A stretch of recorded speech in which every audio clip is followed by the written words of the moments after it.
This isn't a political conversation. This is an esoteric conversation. But I am going to talk about the way that the two of those are intermingling. Probably need to catch some people up. So, when Anthony Weiner's laptop was taken by the FBI, the idea that the people in charge of the people doing dark ritual was no longer conspiracy theory. It was solidified through many videos on Anthony Weiner's laptop.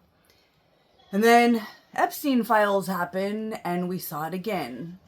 We've seen it in Hollywood. So we've now seen dark ritual happening through Hollywood, the music industry, politics. Even the spiritual community is a very tampered with. I mean, the Dalai Lama and Deepak Chopra, like, come on. Like, they're spending time at Epstein Island. It is a part of their religion to do ritual because magic is real and they are actually bringing about change that they want to happen in the collective through these giant rituals. And we are participating in them energetically, whether we like it or not, whether we know it's happening or not. This is completely for entertainment purposes. This is just my little thing that my brain has been doing. So through pattern recognition, I've definitely noticed DC is set up just like a magical altar. That place on the map, on the earth, it has convergence of ley lines, song lines, dragon lines. There's astrological alignments. Through the street grid, there are many esoteric symbols. We see the pentagram. We see the circled square, or the squared circle, which is the Vitruvian Man. There is the double star of David. There's an owl. I think maybe those are the only ones that I've seen. Anyways, it's a highly energetic ritual space. And I'm gonna show you. So let's build an altar so that you will understand. Okay, let's do this.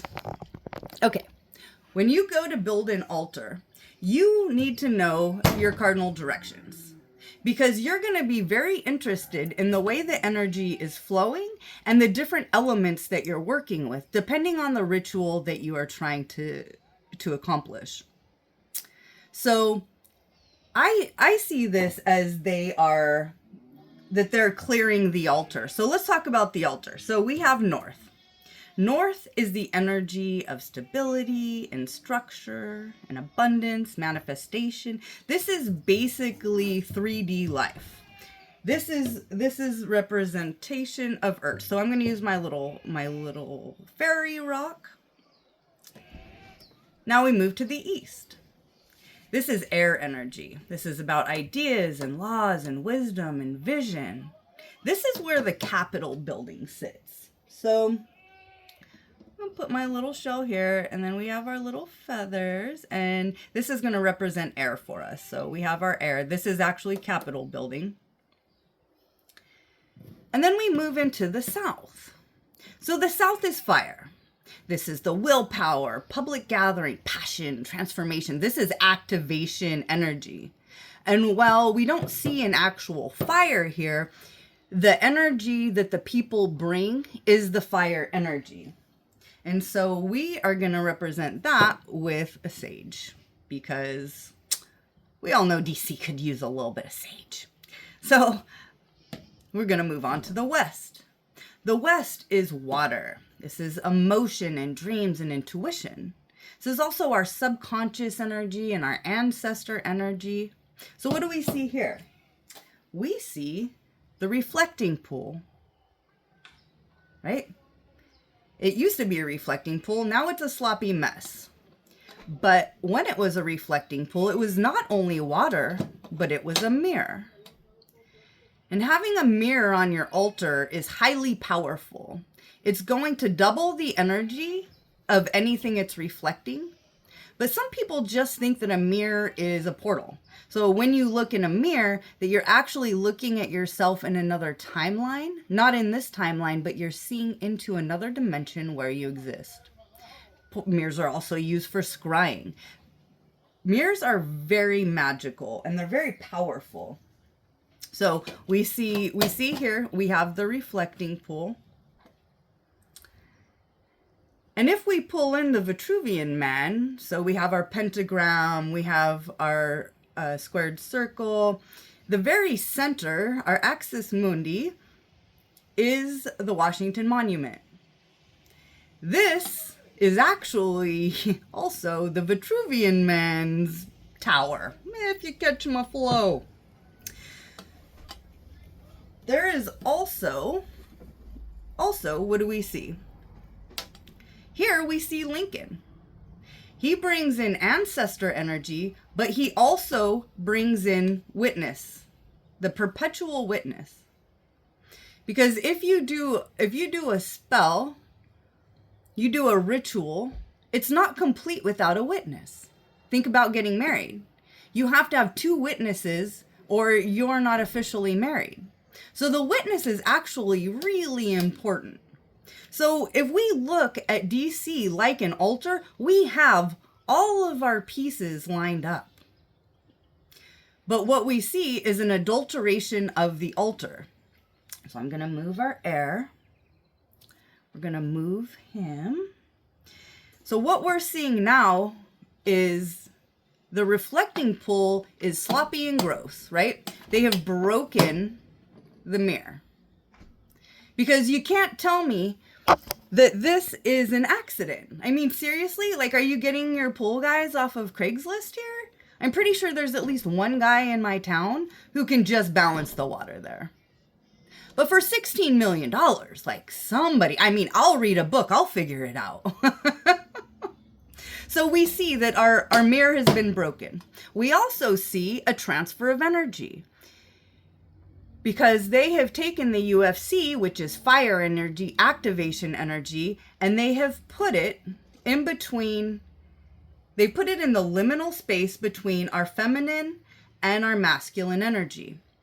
So anytime that you see the round, it's going to be a dome, it's going to be a bowl. This is the womb. This is our feminine energy.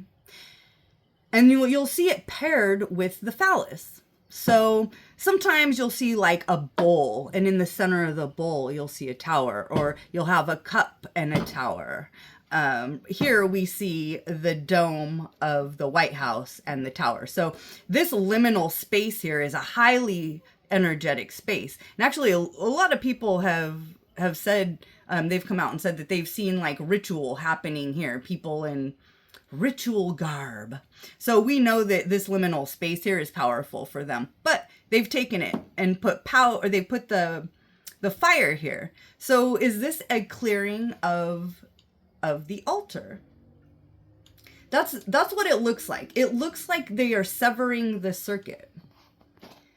They've withdrawn the mere consciousness, which is, psychologically and spiritually, water often symbolizes, our memory and our intuition. And then we have the whole 250th anniversary. So when you add that up, so you have the 2, the 5, and the 0. That adds up to 7. So in gematria, your 7 is a wholeness. It's a completeness. It's also the mystic. So that number itself is just another power, another piece of power here that looks like completeness. Are we seeing the completion of a cycle? So we have to look at what's happening on the 4th of July. What energy are they trying to get the people to feel? What are they invoking from us? Is the reflecting pool, is that going to be cleaned up? Is it going to be reflecting again? What's going on in the center?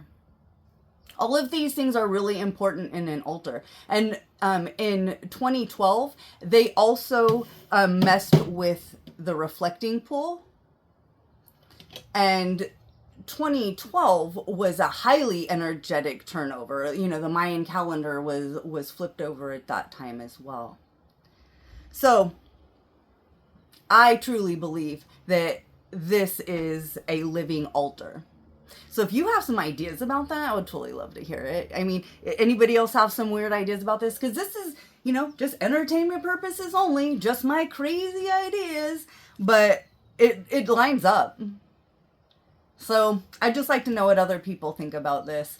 We'll see what happens on the 4th of July. And then what happens later? Like, what are we completing? What are they showing us? What are they not showing us? So all of this stuff is very cool. Magic is real.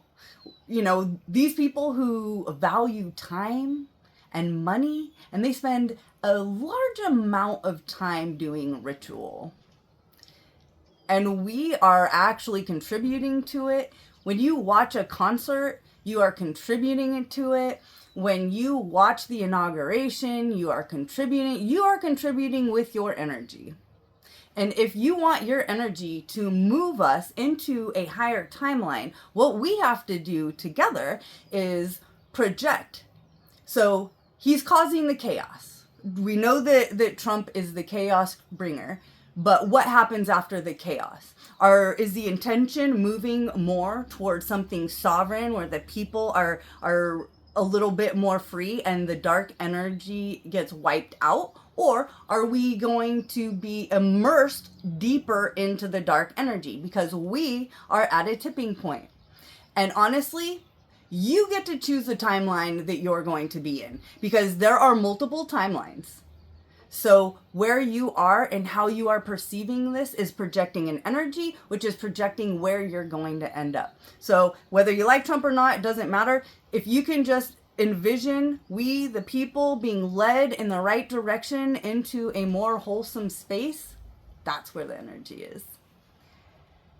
I'm Connie Lynn Parker. I'm your spiritual life coach and life alchemist. And as always, you guys, we have to spread the love. It is so important right now that we have to spread the love. But also look for the magic in life because magic is real. These people would not put so much time and energy into it for nothing. They just didn't give us the right book. All right, you guys, we got this. We're doing the turnover. We're making it happen. I feel good about this. Spread the love. I love you guys. Thank you for listening to my crazy.